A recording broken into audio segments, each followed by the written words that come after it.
Welcome back to my channel. അപ്പോൾ നമുക്കിന്ന് കഴിഞ്ഞ ക്ലാസ്സിൽ ബിൽ ഓഫ് എക്സ്ചേഞ്ച് പഠിച്ചു. അപ്പോൾ ഇന്ന് മാത്സ് നോക്കാം. മാത്സിലെ നമുക്ക് സെറ്റ്സ് നോക്കാം. സെറ്റ്സ് എന്താണെന്ന് നോക്കാം. When diagram, operations on set. അപ്പോൾ ഇതാണ് നമ്മൾ പഠിക്കാൻ പോകുന്നത്. അപ്പോൾ നിങ്ങൾക്ക് ക്ലാസ് ഇഷ്ടപ്പെടുന്നുണ്ടെങ്കിൽ ലൈക്ക് ചെയ്യുക, ഷെയർ ചെയ്യുക, സബ്സ്ക്രൈബ് ചെയ്യുക, പിന്നെ ഫ്രണ്ട്സിനൊക്കെ അയച്ചു കൊടുക്കുക. അപ്പോൾ നമുക്ക് സെറ്റ്സ് നോക്കാം. അപ്പോൾ ഇതിൻ്റെ സമ്മറി നോട്ട്സ് മാത്രമേ പറയുന്നുള്ളൂ. ജസ്റ്റ് ബേസിക് ഐഡിയ നിങ്ങൾക്ക് കിട്ടും. ഇതിൽ നിന്ന് കൂടുതൽ നിങ്ങൾ വർക്കൗട്ട് ചെയ്യണം. അപ്പോൾ നമുക്ക് നോക്കാം സെറ്റ് എന്താണെന്ന്. A set is a well defined collection of distinct object. These object are called elements or members of the set. അപ്പോൾ ഇതിനെ എലമെൻറ്റ്സ് എന്ന് പറയുമ്പോൾ ഇങ്ങനെ ഇ ആയിട്ടാണ് എഴുതുന്നത്, അല്ലെങ്കിൽ അതിൻ്റെ ബിലോങ്സ് ടു എലമെൻറ്റിൽ നിന്ന് ഇങ്ങനെ എഴുതാം. അപ്പോൾ നമ്മൾ set usually represented by a capital letter and elements are enclosed in curly brackets. അപ്പോൾ സെറ്റിൻ്റെ ബ്രാക്കറ്റ് ഇതുപോലെയാണ് ഇടുന്നത്. അപ്പോൾ ഇങ്ങനെ വേണം നമ്മൾ സെറ്റ് എഴുതാൻ. എക്സാമ്പിൾ എ ഈക്വൽ ടു 1 2 3 4 എന്ന് വെച്ചിട്ടുണ്ടെങ്കിൽ ഒരു സെറ്റാണ്. ഇപ്പോൾ ഈ സെറ്റ് എന്ന് ഉദ്ദേശിച്ചിട്ടുള്ളത് ഒരു കളക്ഷൻ ഓഫ് ഡിസ്റ്റിൻറ്റ് ഒബ്ജക്റ്റ്. ഇപ്പോൾ ഒരു ക്ലാസ് എടുക്കുകയാണെങ്കിൽ ആ ക്ലാസ്സിലെ ബോയ്സിൻ്റെ എണ്ണം അതൊരു സെറ്റാണ്, ഗേൾസിൻ്റെ എണ്ണം അത് വേറൊരു സെറ്റാണ്. ഇപ്പോൾ ടോട്ടൽ സ്റ്റുഡൻസിൻ്റെ എണ്ണം എടുത്തിട്ടുണ്ടെങ്കിൽ അതൊരു സെറ്റാണ്. അപ്പോൾ അതിനെയാണ് ജസ്റ്റ് സെറ്റ് എന്ന് പറയുന്നിട്ടുള്ളത്. പിന്നെ ടൈപ്പ് ഓഫ് സെറ്റ്സ് നോക്കാം. ജസ്റ്റ് ടൈപ്പ് ഓഫ് സെറ്റ് ഏതൊക്കെയാണ് നമുക്ക് നോക്കാം. അപ്പോൾ ഇത് ജസ്റ്റ് നിങ്ങൾ ഓർത്തിരുന്നാൽ മതി. empty set or null set. A set with no elements denoted by null set. ഇങ്ങനെ എഴുതണത് ഒന്നല്ലെങ്കിൽ 0 ഇട്ടിട്ട് ഡ്രാഫ്റ്റ് ചെയ്യുക, അല്ലെങ്കിൽ നമ്മുടെ സെറ്റ് വരച്ചിട്ട് അതിനുള്ളിൽ ഒന്നും ഉണ്ടാവില്ല. ഇങ്ങനെയാണ് നൾ സെറ്റ് എഴുതുന്നത്. പിന്നെ സിംഗിൾട്ടൺ സെറ്റ് എന്ന് വെച്ചിട്ടുണ്ടെങ്കിൽ ഉള്ളിൽ 1 എലമെൻ്റ് ഉണ്ടാവുള്ളൂ. ഇതിൻ്റെ അകത്തെ പറയുന്ന ഇതിനാണ് എലമെൻ്റ് എന്ന് പറയുന്നത്. ഒരു എലമെൻ്റ് ഉള്ളതിനാണ് സിംഗിൾ സെറ്റ് എന്ന് പറഞ്ഞിട്ടുള്ളത്. ഫൈനൈറ്റ് സെറ്റ് എന്ന് വെച്ചിട്ടുണ്ടെങ്കിൽ കൗണ്ടബിൾ നമ്പേഴ്സ് ഉള്ളതാണെങ്കിൽ അത് ഫൈനൈറ്റ് സെറ്റാണ്. 1 2 3 അതൊരു ഫൈനൈറ്റ് സെറ്റാണ്. ഇൻഫൈനൈറ്റ് സെറ്റ് എന്ന് വെച്ചിട്ടുണ്ടെങ്കിൽ അൺകൗണ്ടബിൾ ആണ്. ഇപ്പോൾ 1 2 3 ഇങ്ങനെ ഡാഷ് ചെയ്ത് പോകണേ. അപ്പോൾ അത് നമുക്കിപ്പോൾ നാച്ചുറൽ നമ്പേഴ്സ് ചോദിച്ചേക്കണം. അപ്പോൾ അത് കണ്ട് നമുക്ക് ഇൻഫൈനൈറ്റാണ്, കണ്ടിന്യൂസ് ആയിട്ട് എണ്ണണം. ഇപ്പോൾ ആകാശത്തിലെ നക്ഷത്രങ്ങളുടെ എണ്ണം ചോദിച്ചിട്ടുണ്ടെങ്കിൽ നമുക്ക് പറയാൻ പറ്റില്ല, അത് കണ്ടിന്യൂസാണ്. പിന്നെ ഇപ്പോൾ കടലിലെ വെള്ളത്തിൻ്റെ അളവൊക്കെ ചോദിച്ചാൽ നമുക്ക് പറയാൻ പറ്റില്ല. പിന്നെ യൂണിവേഴ്സൽ സെറ്റ് എന്ന് പറഞ്ഞിട്ടുണ്ടെങ്കിൽ the set contain all elements under consideration. Universal set എന്ന് പറഞ്ഞിട്ടുണ്ടെങ്കിൽ എല്ലാ എലമെൻറ്റ്സും. അപ്പോൾ ഈ യൂണിയൻ എന്ന് ഉദ്ദേശിക്കുന്നത് ഈ ഒരു ഫോർമുലയാണ്. യു എന്നാണ് എഴുതുന്നത് യൂണിയൻ എന്ന് വെച്ചാൽ എല്ലാ എലമെൻറ്റ്സും. നേരത്തെ ഞാൻ പറഞ്ഞ എക്സാമ്പിളില്ലേ സ്റ്റുഡൻസ്. അപ്പോൾ ബോയ്സും ഗേൾസും കൂടി ചേർന്നതാണ് സ്റ്റുഡൻസ്, ഒരു ക്ലാസ്സിലെ എണ്ണം വരുന്നത്. അപ്പോൾ ആ ക്ലാസ്സിലെ എണ്ണം ചോദിക്കാൻ നേരത്ത് ബോയ്സ് യൂണിയൻ ഗേൾസ് ഇങ്ങനെ നമുക്ക് എഴുതാം. അങ്ങനെയാണ് യൂണിവേഴ്സലിൽ യു എന്ന് പറയുന്നത്. പിന്നെ അടുത്തതാണ് subset. If elements of A are in B then A subset B. സബ്സെറ്റിൻ്റെ ഫോർമുലയാണ് ഇത്. ഈ സി തിരിച്ചിരുന്നതാണ് സബ്സെറ്റ് എന്ന് പറഞ്ഞിട്ടുള്ളത്. ഈ സബ്സെറ്റ് എന്ന് പറഞ്ഞിട്ടുണ്ടെങ്കിൽ എലമെൻറ്റ്സ് ഇൻ എ ആൻഡ് ബിയിലും ഉണ്ട്, രണ്ടിലും കൂടി കോമൺ ആയിട്ടുള്ള ഇത്. If all elements of A are in B. ഇപ്പോൾ ഇത് എ ആണ്, ഇത് ബി ആണെന്ന് വിചാരിക്കുക ഈ സർക്കിള്. അപ്പോൾ ഈ കോമൺ ആയിട്ട് ഇതിൻ്റെ നടുക്ക് വരുന്ന സംഖ്യയില്ലേ, ഇതാണ് എ സബ്സെറ്റ് ബി എന്ന് പറഞ്ഞിട്ടുള്ളത്. പവർ സെറ്റ് എന്ന് പറഞ്ഞിട്ടുണ്ടെങ്കിൽ it is A subset of all the given set. Subset എന്ന് പറഞ്ഞിട്ടുണ്ടെങ്കിൽ ഇപ്പോൾ എ 1 2 ഒരു സെറ്റാണ്. അപ്പോൾ ഇതിൻ്റെ സബ്സെറ്റ് എന്ന് പറഞ്ഞിട്ടുണ്ടെങ്കിൽ നൾ സെറ്റ്, പിന്നെ 1, പിന്നെ 2, പിന്നെ 1 2. ഇത് ഇങ്ങനെ എത്ര സ്പ്ലിറ്റായിട്ട് എഴുതാൻ പറ്റും എന്നുള്ളതാണ് സബ്സെറ്റ് കൊണ്ട് ഉദ്ദേശിക്കുന്നത്. അപ്പോൾ ഇത് കണ്ടെത്താനുള്ള ഒരു ഫോർമുല വെച്ചിട്ടുണ്ടെങ്കിൽ 2n ആണ്. അപ്പോൾ ഇത് ഓർത്തിരിക്കണം. പവർ സെറ്റ് കണ്ടെത്താനുള്ള ഇക്വേഷനാണ് 2n. അപ്പോൾ n എന്ന് വെച്ചാൽ എലമെൻറ്റ്സ്. ഇപ്പോൾ ഇവിടെ 2 എലമെൻറ്റ്സ് ഉണ്ട്. അപ്പോൾ ഇതിൻ്റെ 2 ചെയ്താൽ 4 ഉണ്ട്. നമ്മൾ 0 1 2 1 2. അപ്പോൾ ഇങ്ങനെ 4 ആൻസർ കിട്ടി. ഇപ്പോൾ കോമൺ സെറ്റ് എന്ന് വെച്ചിട്ടുണ്ടെങ്കിൽ എല്ലാത്തിൻ്റെയും സബ്സെറ്റ് ആയിരിക്കും. ഇപ്പോൾ ഈ 1 2 കോമൺ ആയിരിക്കും എപ്പോഴും. പിന്നെ ഈ 0യും കോമൺ ആയിരിക്കും. അപ്പോൾ അത് എപ്പോഴും ഓർത്തിരിക്കുക. നൾ സെറ്റ് എല്ലാത്തിൻ്റെയും സബ്സെറ്റ് ആയിരിക്കും. പിന്നെ അടുത്താണ് ഈക്വലൻ സെറ്റ്. ഈക്വലൻ സെറ്റ് എന്ന് വെച്ചിട്ടുണ്ടെങ്കിൽ സെയിം നമ്പർ ഓഫ് എലമെൻറ്റ്സ്. ഇപ്പോൾ എക്സാമ്പിൾ ഇവിടെ ABC 3 എണ്ണം ഉണ്ട്, ഇവിടെ 1 2 3 3 എണ്ണം ഉണ്ട്. അപ്പോൾ അതാണ് സെയിം നമ്പർ വരുന്നതിനാണ് ഈക്വലൻ സെറ്റ് എന്ന് പറഞ്ഞത്. പിന്നെ ഡിസ്ജോയിൻറ്റ് സെറ്റ് എന്ന് പറഞ്ഞിട്ടുണ്ടെങ്കിൽ രണ്ടിലും നോ കോമൺ എലമെൻറ്റ്സ് ഉണ്ടാവില്ല. ഇപ്പോൾ A 1 2 ആണ്, B 3 4 ആണ്. അപ്പോൾ ഇത് തമ്മിൽ കോമൺ എലമെൻ്റ് ഇല്ല. അപ്പോൾ അത് ഡിസ്ജോയിൻറ്റ് സെറ്റാണ്. അടുത്തത് ഈക്വൽ സെറ്റ്. ഈക്വൽ സെറ്റ് എന്ന് പറഞ്ഞിട്ടുണ്ടെങ്കിൽ സെയിം എലമെൻറ്റ്സ് ആയിരിക്കും. ഇപ്പോൾ എയിൽ 1 2 3 ഉണ്ട്, ബിയിൽ 3 1 2 ഉണ്ട്. അപ്പോൾ രണ്ടിലും കോമൺ എലമെൻറ്റ്സ് ആണ്. അപ്പോൾ അതിനാണ് ഈക്വൽ സെറ്റ് എന്ന് പറയുന്നത്. അടുത്തതാണ് വെൻ ഡയഗ്രാം. വെൻ ഡയഗ്രാം നമ്മുടെ സെറ്റ് എഴുതാൻ വേണ്ടി യൂസ് ചെയ്യുന്ന ഒരു ഡയഗ്രാമാണ് Venn diagram. Visual representation circle use ചെയ്തും പിന്നെ ഒരു ട്രയാങ്കിളിൻ്റെ ഇൻസൈഡിൽ ഒരു സർക്കിൾ വരുന്നതിനാണ് നമ്മൾ ഒരു സെറ്റ് റെപ്രസെൻറ്റിങ് യൂണിവേഴ്സൽ സെറ്റ്. ഇതുപോലെയാണ് നമ്മൾ ചെയ്യുന്നത്. ഇപ്പോൾ നമുക്ക് വേണമെങ്കിൽ ജസ്റ്റ് നോക്കാം. 30 students are asked which sports they play. അപ്പോൾ 30 സ്റ്റുഡൻസിനോട് അവർ ചോദിച്ചു ഏതൊക്കെ ഗെയിംസാണ് കളിക്കുന്നതെന്ന്. അപ്പോൾ 20 പ്ലേ ബാസ്കറ്റ് ബോൾ. അപ്പോൾ 20 പ്ലേ ബാസ്കറ്റ് ബോൾ 20 എണ്ണം കളിക്കും. അതിൽ 16 പ്ലേ ഫുട്ബോൾ, 15 പേര് ടെന്നീസ് കളിക്കും. പിന്നെ 10 പേര് ബാസ്കറ്റ് ബോളും ടെന്നീസും കളിക്കും. 11 പേര് ബാസ്കറ്റ് ബോളും ഫുട്ബോളും കളിക്കും. പിന്നെ 9 പേര് ഫുട്ബോൾ ആൻഡ് ടെന്നീസ് കളിക്കും. പിന്നെ 7 പേര് എല്ലാം കളിക്കും. അപ്പോൾ ഇത് ഓരോന്നും ഓരോ സർക്കിളാണ്. Tennis, basketball, football. അപ്പോൾ ഉണ്ട് ഇത് കോമൺ ആയിട്ട് വന്നേക്കണ ഇതാണ് എല്ലാവരും 7 പേര്. 7 പേര് എല്ലാം കളിക്കും. എല്ലാ ഗെയിംസും കളിക്കുന്നത് 7 പേരാണ്. അപ്പോൾ ഇതുപോലെയാണ് നമ്മൾ ജസ്റ്റ് വെൻ ഡയഗ്രാം വെച്ച് മാർക്ക് ചെയ്യുന്നത്. ഇപ്പോൾ എ യൂണിയൻ ബിയുടെ വെൻ ഡയഗ്രാം വരയ്ക്കാൻ പറഞ്ഞിട്ടുണ്ടെങ്കിൽ ഇപ്പോൾ എ, ഇത് ബി, ഇതിൽ റെക്റ്റാങ്കുലർ. അപ്പോൾ എ യൂണിയൻ ബി എന്ന് പറഞ്ഞിട്ടുണ്ടെങ്കിൽ എയുടെയും ബിയുടെയും ഉള്ളിൽ ഫുള്ളായിട്ട് വരുന്നത്. ഇപ്പോൾ എ ഇൻ്റർസെക്ഷൻ ബി നമ്മൾ നേരത്തെ വരച്ചതുപോലെ എ ബി ഈ നടുക്ക് വരുന്നതാണ് ഇൻ്റർസെക്ഷൻ. അപ്പോൾ ഇങ്ങനെ വേണം ചെയ്യാൻ വേണ്ടി. അടുത്തതാണ് യൂണിയൻ. ഞാൻ നേരത്തെ പറഞ്ഞ operations of set. Union, A union B, set of all elements in A or B. ഞാൻ നേരത്തെ പറഞ്ഞ രണ്ടിലും കൂടി വരുന്നത്. ഇൻ്റർസെക്ഷൻ എന്ന് പറഞ്ഞിട്ടുണ്ടെങ്കിൽ common elements in A and B. രണ്ടിലും കൂടി കോമൺ വരുന്നതാണ് intersection. Difference, the set of elements in A but not in B. അപ്പോൾ ഡിഫറൻസ് വരക്കാൻ നേരം നമുക്ക് ഗ്രാഫിക്കൽ റെപ്രസെൻറ്റേഷൻ ചെയ്യണത് എയിലുണ്ട് പക്ഷേ ബിയിലില്ല. അതാണ് ഡിഫറൻസ്. അപ്പോൾ ഇതിൻ്റെ ഡിഫറൻസ് നോക്കിയാൽ മതി. എ ബി ഇത് കോമൺ. അപ്പോൾ ഈ ഒരു ഭാഗം മാത്രമാണ് എ ഡിഫറൻസ് ബി എന്ന് പറഞ്ഞിട്ടുള്ളത്. Set of elements in A but not in B. എയിലുണ്ട് പക്ഷേ ബിയിലില്ല. പിന്നെ എ കോംപ്ലിമെൻറ്റ്. എ കോംപ്ലിമെൻറ്റ് എഴുതുന്നത് എ റേസ് ടു ഇങ്ങനെ 1 എന്ന് എഴുതാം, അല്ലെങ്കിൽ എ റേസ് ടു മുകളിൽ ചെറിയൊരു സി പോലെ എഴുതാം. അതാണ് എ കോംപ്ലിമെൻറ്റ്.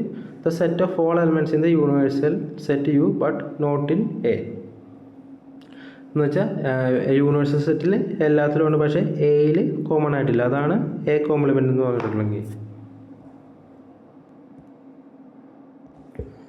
ഇപ്പോൾ എ കോംപ്ലിമെൻ്റ് വരക്കാൻ നേരത്താണെങ്കിൽ ഇത് യൂണിവേഴ്സൽ, ഇതിൻ്റെ അകത്ത് എ, യൂണിവേഴ്സിൻ്റെ പുറത്ത് എല്ലാത്തിലും ഉണ്ട് പക്ഷേ എയുടെ അകത്തൊന്നുമില്ല. അതാണ് എ കോംപ്ലിമെൻ്റ് എന്ന് പറഞ്ഞിട്ടുള്ളത്. പിന്നെ സിമെട്രിക്. സിമെട്രിക് എന്ന് പറഞ്ഞിട്ടുണ്ടെങ്കിൽ set of elements in either A അല്ലെങ്കിൽ ബിയിലുണ്ടാവും പക്ഷേ കോമൺ ഇല്ല. അപ്പോൾ അത് ചെയ്യാൻ നേരത്തെ A union B minus A intersection B ചെയ്താൽ മതി. എന്ന് വെച്ചാൽ നമ്മൾ ഇതൊരു ഡയഗ്രാം വരച്ചിട്ട് ഇതിൻ്റെ ഈ ഡയഗ്രാം വെച്ച് നോക്കുകയാണെങ്കിൽ എയിലും ബിയിലും ഉണ്ട് പക്ഷെ കോമൺ ആയിട്ട് വന്നില്ല. അപ്പോൾ ഈ നടുക്കത്തെ പോർഷൻ കുറച്ചിട്ട് ബാലൻസ് ഉള്ളതാണ് സിമെട്രിക് ഡിഫറൻസ് എന്ന് പറയുന്നത്. ഇനി ഇതൊരു ഫോർമുല ജസ്റ്റ് ഓർത്തിരുന്നാൽ മതി. എ യൂണിയൻ ബി കോംപ്ലിമെൻറ്റ് പറഞ്ഞിട്ടുണ്ടെങ്കിൽ A complement intersection B complement ആയിരിക്കും. പിന്നെ എ ഇൻ്റർസെക്ഷൻ ബി കോംപ്ലിമെൻറ്റ് എന്ന് പറഞ്ഞിട്ടുണ്ടെങ്കിൽ A complement union B complement ആയിരിക്കും. പിന്നെ നമ്പർ ഓഫ് എലമെൻറ്റ്സിൻ്റെ ഫോർമുല എ യൂണിയൻ ബി എന്ന് പറഞ്ഞിട്ടുണ്ടെങ്കിൽ number of A plus N of B minus N A intersection B. ഇതായിരിക്കും ഫോർമുല. ഇപ്പോൾ ഡിസ്ജോയിൻറ്റ് സെറ്റ് ആണെങ്കിൽ എൻ എന്ന് പറഞ്ഞിട്ടുണ്ടെങ്കിൽ N of A plus N of B ആയിരിക്കും എ യൂണിയൻ ബി എന്ന് പറഞ്ഞിട്ടുള്ളത്. പിന്നെ ഇതിൻ്റെ കുറച്ച് MCQ ക്വസ്റ്റ്യൻസ് ആണ്. ഇത് ചെയ്ത് നോക്കാം. Which of the following is A finite set. Finite set എന്ന് വെച്ചെങ്കിൽ നമുക്ക് എണ്ണാൻ പറ്റണം. അപ്പോൾ ഇവിടെ സെറ്റിൻ്റെ ഒരു ഇതുണ്ട്, അത് ഇടുക. അപ്പോൾ 2 4 6 8 ഇവിടെ എന്നെ 6 എന്നിട്ടാണ്. അപ്പോൾ ഇവിടെ 2 4 6 8 ആണ് finite set. If A equal to 1 2 3 and B equal to 3 4 5, ഇവിടെ ഒരു സെറ്റിൻ്റെ ഒരു ചിഹ്നമുണ്ട്. What is the A union B. ഇവിടെ എ യൂണിയൻ ബി എത്രയാണെന്നാണ് ചോദിച്ചിട്ടുള്ളത്. അപ്പോൾ എ യൂണിയൻ ബി എന്ന് വെച്ചിട്ടുണ്ടെങ്കിൽ രണ്ടിലും കൂടി ഉള്ളത്. അപ്പോൾ 1 2 3 4 5. അപ്പോൾ ഇതാണ് ആൻസർ.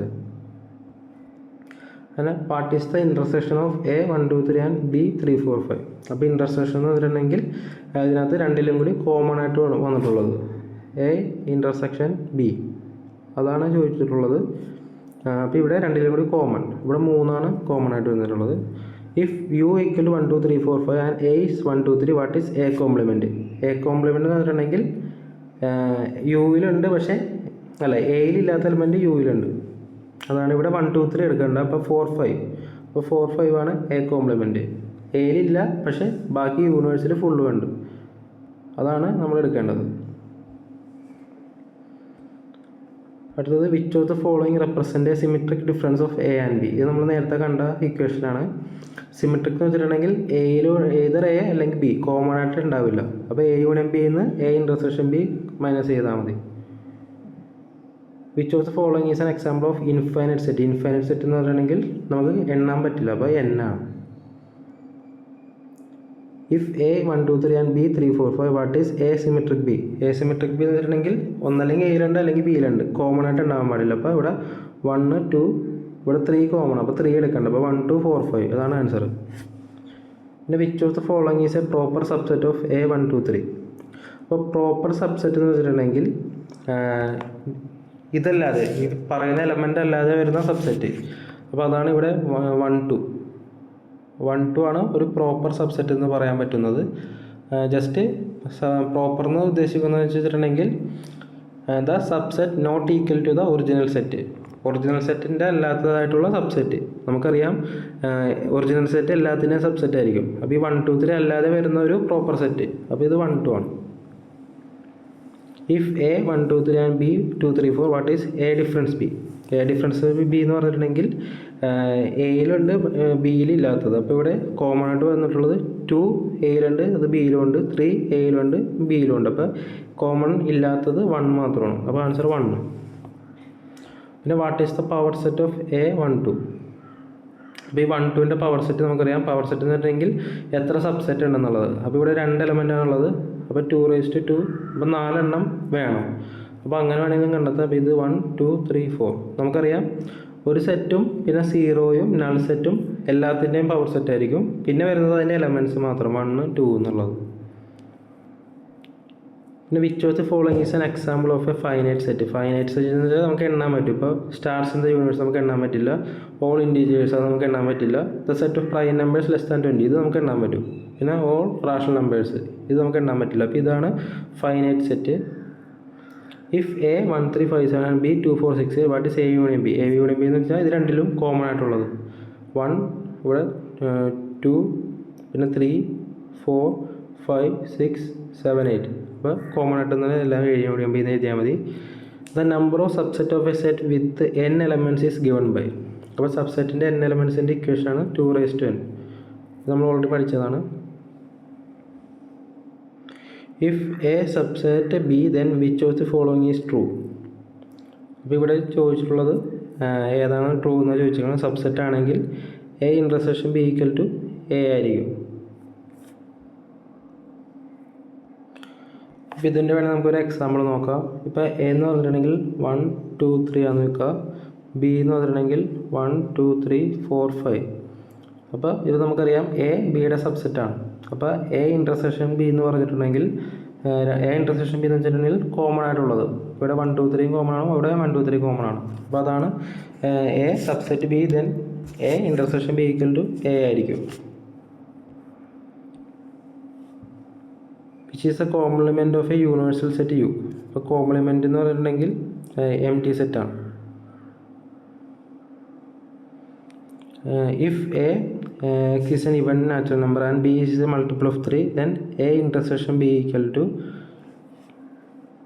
എന്ന് വെച്ചിട്ടുണ്ടെങ്കിൽ എ എന്ന് പറഞ്ഞിട്ടുണ്ടെങ്കിൽ ഇവൻ നാച്ചുറൽ നമ്പർ 2 4 6 എന്ന് പറയുന്നത്. ബി എന്ന് പറഞ്ഞിട്ടുണ്ടെങ്കിൽ 3ൻ്റെ മൾട്ടിപ്പിളാണ്. അപ്പോൾ എ ഇൻ്റർസെക്ഷൻ ബി എന്ന് പറഞ്ഞിട്ടുണ്ടെങ്കിൽ 6 12 8 24 ഇങ്ങനെ 3 വെച്ച് ഡിവൈഡ് ചെയ്യാൻ പറ്റുന്ന സംഖ്യയായിരിക്കും.